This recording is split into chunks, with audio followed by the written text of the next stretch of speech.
Hello everyone, I welcome you all in MCOM class. I am Patsurvasha from Department of Commerce, KJ Samaya College of Arts, Commerce and Science, Kopargaon.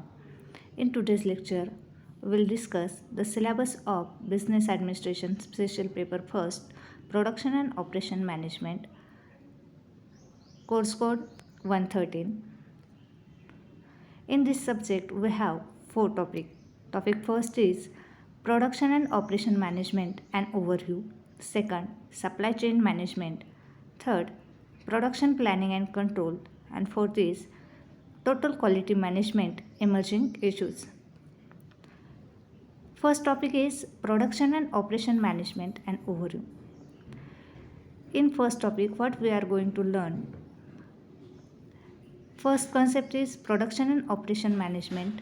In this concept, we study meaning, importance, functions, types of production system. There are many types of production system. First is mass production, continuous production, intermittent production, batch production, job lots, etc. Second concept is service system, recent trend in production and service system. Third concept is plant layout.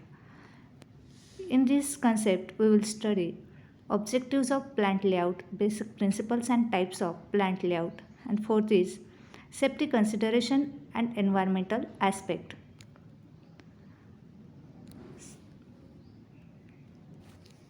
म्हणजेच प्रकरण 1 मध्ये आपण उत्पादन आणि प्रक्रिया व्यवस्थापन या संदर्भात माहिती बघणार आहोत. त्यामध्ये उत्पादन आणि प्रक्रिया व्यवस्थापनाचा अर्थ, त्याचे महत्त्व, त्याची कार्य, तसेच उत्पादनाच्या ज्या पद्धती आहेत त्या संदर्भात माहिती बघणार आहोत. म्हणजेच त्यामध्ये सततचे उत्पादन, खंडित उत्पादन, वस्तुगत उत्पादन, बॅच प्रोडक्शन, मोठ्या प्रमाणावरील उत्पादन या संदर्भात माहिती बघणार आहोत. तसेच सेवांच्या संदर्भात जे काही नवीन प्रवाह आहेत सेवा आणि उत्पादनासंदर्भात त्यांची देखील माहिती बघणार आहोत. आणि यंत्रकुल म्हणजे काय, यंत्रकुलाचे उद्देश, त्याची प्रिन्सिपल्स म्हणजे त्याची तत्वे आणि त्याचे प्रकार या संदर्भात माहिती बघणार आहोत. तसेच पर्यावरणीय जे काही घटक आहेत त्या संदर्भात देखील माहिती बघणार आहेत. Chapter second is supply chain management. In this topic we will learn supply chain management, introduction, scope, components, process of supply chain management. Second concept is tools and techniques of supply chain. Next, management, performance measurement and implementation. And last concept is career opportunities in supply chain management. दुसऱ्या प्रकरणामध्ये आपण पुरवठा साखळी व्यवस्थापनासंदर्भात महत्त्वाच्या संकल्पनांची माहिती बघणार आहोत. त्यामध्ये पुरवठा साखळी व्यवस्थापनाचा अर्थ, त्याची व्याप्ती, त्याची प्रक्रिया, तसेच त्यामध्ये असणारे जे काही साधने आहेत त्या साधनांची देखील माहिती बघणार आहेत. आणि पुरवठा साखळी व्यवस्थापनासंदर्भात ज्या काही व्यावसायिक संधी आहेत त्याची माहिती बघणार आहोत. Third chapter is production planning and control. In this topic we will learn production planning, meaning, objectives, importance and its component. Second concept is production control. Meaning of production control, objectives of production control, significance and factors affecting production control. Third concept is product design and development. In this concept we will study what is meant by product design and also study the process and factors affecting product development. म्हणजेच प्रकरण 3 मध्ये आपण उत्पादन नियोजन आणि नियंत्रण या संदर्भात माहिती बघणार आहोत. त्यामध्ये उत्पादन नियोजनाचा अर्थ, त्याचे उद्देश, त्याचे महत्त्व, त्याचे घटक, तसेच नियंत्रण म्हणजे काय, उत्पादनासंदर्भात केलं जाणारं नियंत्रण म्हणजे काय असते, त्याचे उद्देश आणि या उत्पादन नियंत्रणावरती परिणाम करणारे जे काही घटक आहेत त्यांची देखील माहिती बघणार आहेत.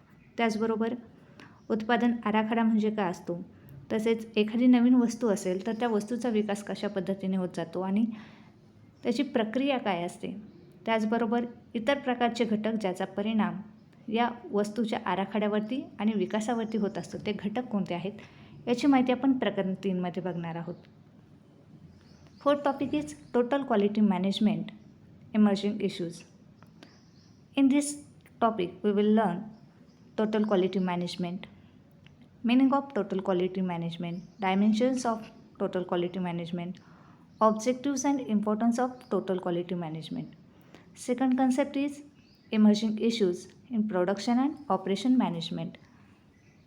Mobile accessibility, automation of operational processes, employee empowerment, outsourcing, waste management. All these concepts we will learn in fourth topic. म्हणजे प्रकरण 4मध्ये संपूर्ण गुणवत्ता व्यवस्थापन म्हणजे काय असतं, तसेच त्या संदर्भात असणाऱ्या ज्या काही उद्योन्मुख समस्या आहेत त्या समस्यांची आपण माहिती बघणार आहोत. म्हणजे संपूर्ण गुणवत्ता व्यवस्थापन म्हणजे काय असतं, त्या संदर्भात काही गृहीतके असू शकतात, त्याचे उद्देश कोणते असतात, त्याचे महत्त्व या संदर्भात माहिती बघणार आहोत. करत असताना आपण परिचालन प्रक्रिया म्हणजे काय, कर्मचारी सबलीकरण म्हणजे काय, ते कशा पद्धतीने केलं जातं आणि कचरा व्यवस्थापन या संदर्भात देखील माहिती बघणार आहोत. थँक्यू.